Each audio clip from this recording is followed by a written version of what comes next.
Hello there friends and welcome to Disney Dreamlight Valley. Last time we did this video you said you loved seeing a lot of creations, valley creations, inspiration for decoration, series like this, and you wanted to see more. So today we're gonna see more. We're gonna see more awesome builds in the valleys of our super creative and talented community.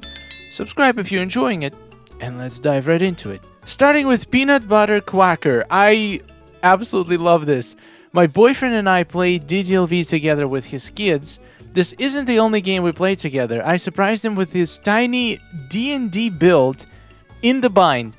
Now, I hear a lot about D&D, but I actually never played it myself, so I do know, like, in general how it works. And it seems like it's so cool because of how much creative control you have over it. But yeah, basically these are the figurines for your heroes, I'm guessing, and it's so much fun. You're playing a game that you play in real life inside another game while playing a game. Does that make sense? Absolutely. This is beautiful. This is really heartwarming. We got Violori, busy redecorating my Glade of Trust, and fairy builds in the Glade fits so well. Loving this so far. Absolutely.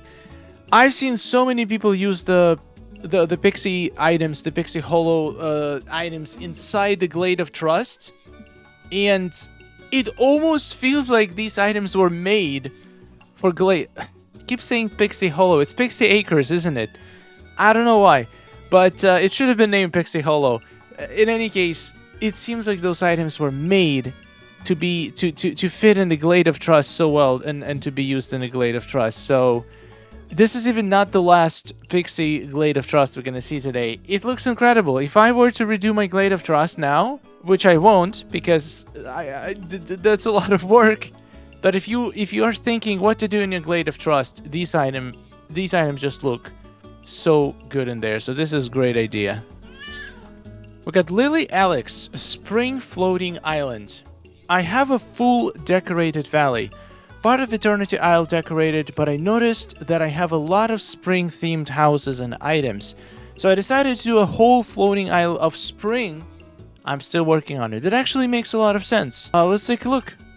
Ooh, so this is Floating Island. It looks very open. And I don't know, it got, for some reason I thought it was meadow. It's just the structure of it kind of looks like meadow. So you use the walls in the corners of the island. That's interesting. That's very interesting. Also already decorated for Easter. Yeah, I used to have an area in my valley that was decorated for Easter, but no, not anymore. Maybe I should literally dedicate one biome in my valley in the future when I feel bored and decide to redecorate to a specific season or a specific holiday. So no matter what day it is, I will have an area in my valley that matches that day. You're already ready for the spring. You're ready for Easter. Oh, that's a great angle. This would look so good in the middle of the meadow. Phenomenal. I love the well in the center builds like this, and this rug just works perfectly with it. And yeah, lots of Wishblossom Ranch items. One thing I'm gonna say, Wishblossom Ranch, out of all the DLCs, probably has the most used items outside of the DLC.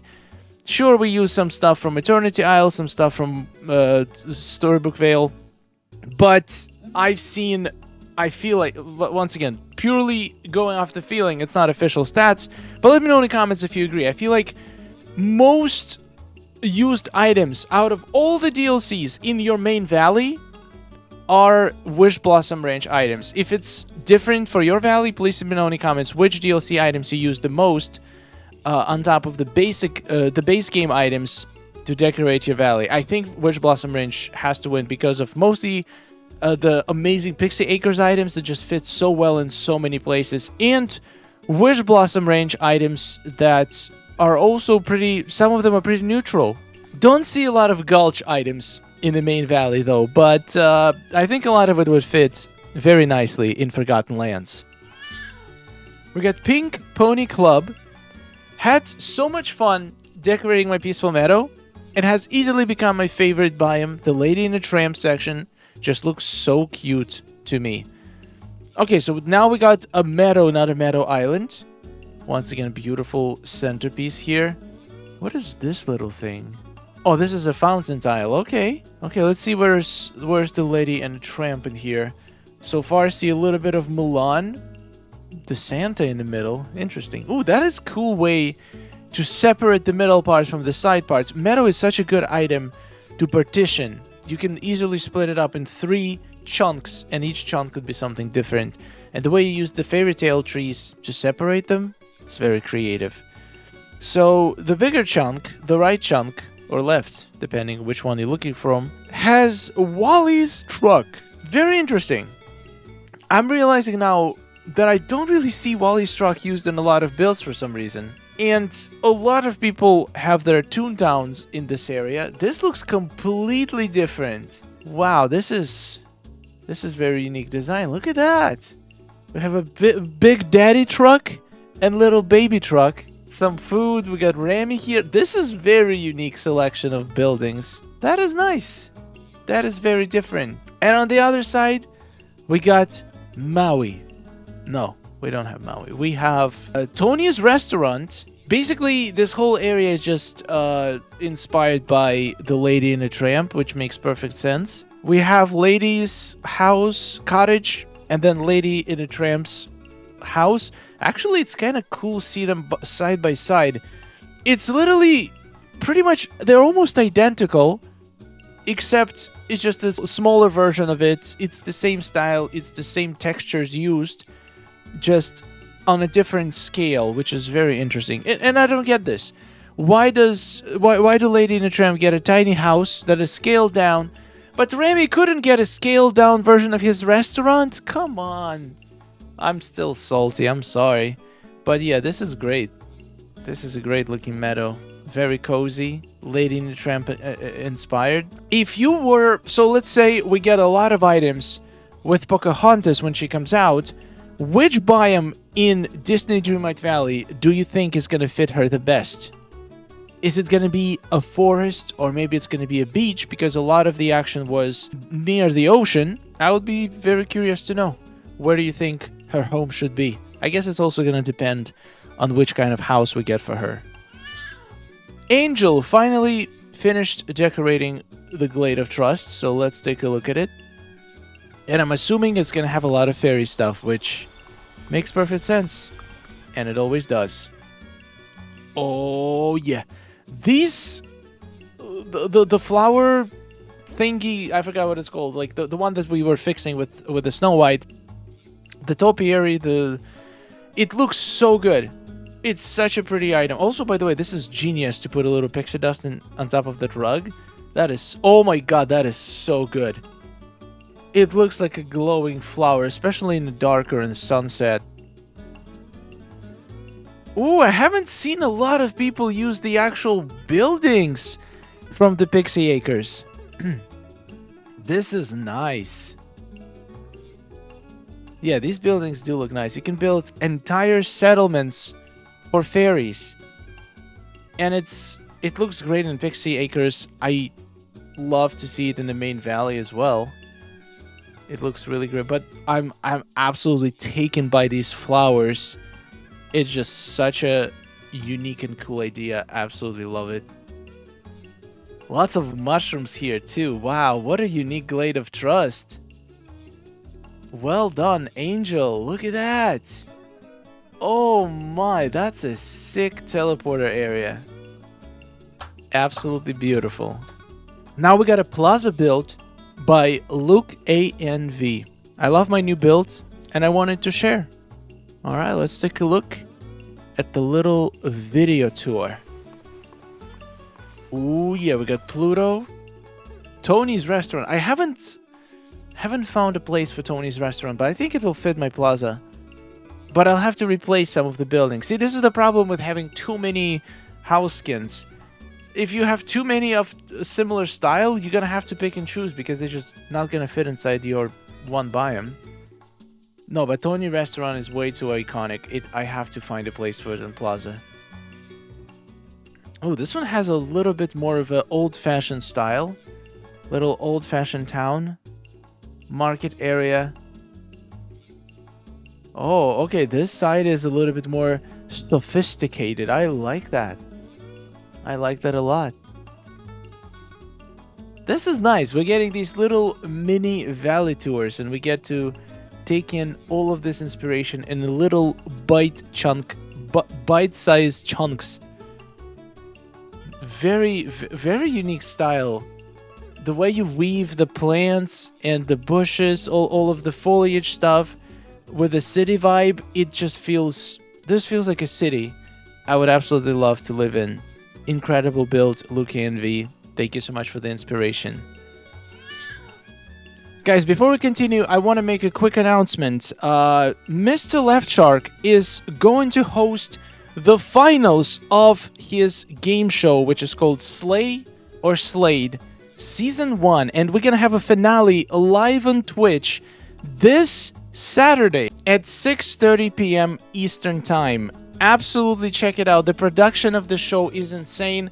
In the finals, we're going to have Out of This World and Topher coming into an epic battle to find out who is going to be the finalist and the winner of the show. And Dreamers Portal has an honor of sponsoring Topher in the finale. And I wish both of them luck, and I cannot wait to see it because it's going to be the most epic live battle we've ever seen. Definitely check it out. We got CQ. Shout out to my dream team for helping me get the resources for those marble fences. Oh, that is nice. Collaborative effort. Finally made a build in Mythopia. Ooh, haven't seen a build in Mythopia in a long time. Oh, that view is magnificent. The way the Hades' statue just peeks out from the clouds. It's absolute art. That is looking great. Wow, what an angle. That staircase is so good. Oh, this building looks good in here. I was wondering where to put it because I am using Halloween version of it in my Forgotten Lands. Now I know where to use the other one. But once again, I said it many times. Mythopia, in my opinion, is that biome where everything looks great. There is not a single item or building in the game that's going to look bad in Mythopia. I'm convinced. And this one is, it seems to be fully dedicated to Hades. You got his statues, the Greek aesthetics. Also, these angles for the shots that you're picking. Absolute art. What? You can see the Mount Olympus on the back. Some water kids going on here. Yes. Wow, what a build. Look at that. It looks sick. How many items did it take? Did you have any item limit left after this? I hope so. I really hope so. This is so different. Incredible work, CQ. Thank you for some Storybook Vale inspiration.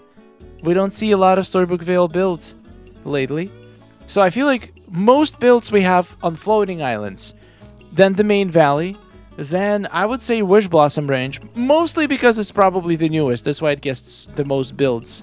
Then Storybook Vale. And then on the bottom is the Eternity Isle. So that's why when we see Eternity Isle or Storybook Vale builds, they're so rare, and I absolutely love seeing them. We got Kaylee. Tony's indoor build. Today I was inspired to build inside Tony's restaurant. Little did I know there's a real restaurant in Disney World I could take inspiration from. My restaurant is pup friendly too.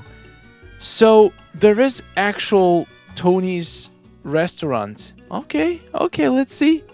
Let's see your recreation. There it is. We're gonna go inside and we're gonna check it out. Haven't seen anybody decorate Tony's inside so far. Okay. It does look like the image that we just saw, the reference. I wonder how expensive the food is in there. Also, does it serve like Italian foods mostly? Like maybe some spaghetti and meatballs or some pizza. What else is Italian? Some pasta.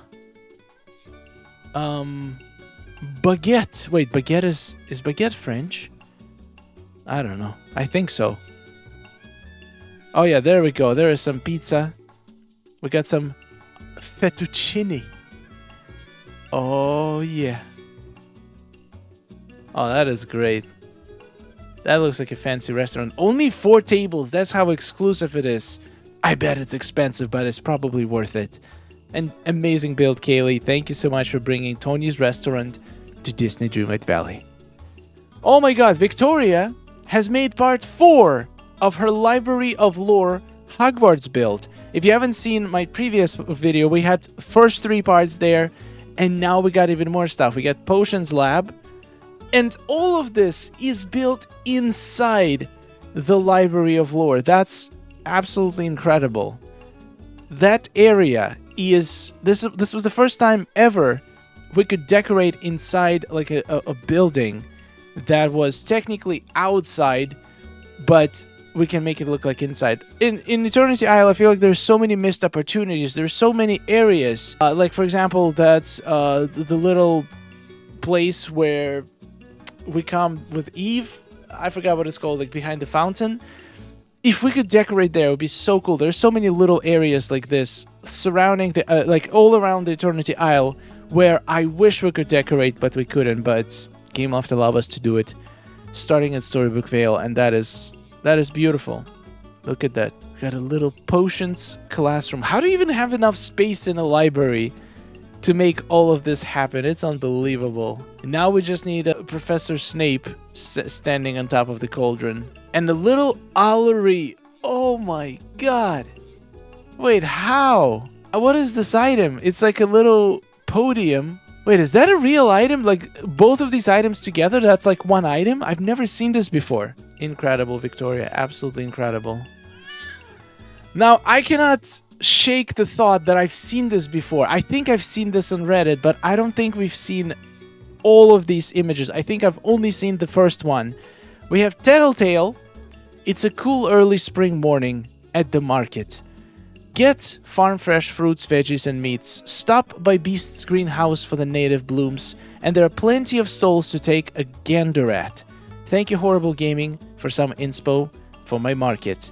Let's take a look. I love this. I remember this. Like, this is such an iconic angle. The way you angled it. The cat is basically the star. Then we got a bunch of preserves. Such a good shot. Like, absolutely perfect one to open on. A whole market going on here in Wishblossom Ranch. This is actually very accurate. I feel like this is exactly what would be in that specific area of Wishblossom Ranch. A giant outdoor market just selling all kinds of stuff. Look at that. Look at that marketplace. I bet you can buy anything in there. Nice little centerpiece. So much detail. I love seeing these builds, but my heart cries every time I think how much item limits is left for the rest of the areas, because like if you want to make an insane build like this, like we need at least 12,000 items for Wishblossom Ranch. Tattletale, this is incredible. It made me want to make a market in my own Wishblossom Ranch. Stunning work. And the last build we're gonna take a look on today is by Brielle. It's called Mermaid Lagoon Cove. Flutter through the fields of Pixie Hollow and Neverland and enter the enchanting and bubbling world of the mermaids. Perhaps pay a visit to Ariel while you're there. Oh, wow. How cool is this first shot? Dewdrops Valley. What an angle. So much water. Oh, ho, ho. Oh, that is cool. Wait, where is this? This is in Pixie Hollow for reals? No, wait. This cannot be Pixie Hollow. Can it be? That is such a cool use of the water rug. Look at that. Is it actually Pixie Hollow? It looks like the Eternity Isle to me. I think it might be Eternity Isle. Wow. Such a great terraform. Look at this. Look at this shot. Mermaid Lagoon Cove. I would absolutely love to go there. It just seems like an absolute paradise. Thank you so much. Thank you guys for all of these incredible inspirations, and I hope it got you some ideas. I hope it inspired you to go and decorate one of your biomes. You can start small. Don't even think the whole biome. Think about decorating this one little corner, and then once you do that, maybe you can get ideas for the rest of the biome. And then once you finish the biome, maybe you can get the idea for the rest of your valley. All you need is to begin. as soon as the hardest part is to start. Once you start it, once you see it starting to come together, you're not going to be able to stop. Thank you so much for watching. Thank you all of our amazing creators, and I'll see you guys in the next one. Subscribe for more, and goodbye. Oh, nice day we're having, isn't it? Oh, it's wonderful. Woohoo! Amazing. Gotta tell you, it is really beautiful here. Hey, nice to see you. Oh, hello. Are you seeing this? Oh,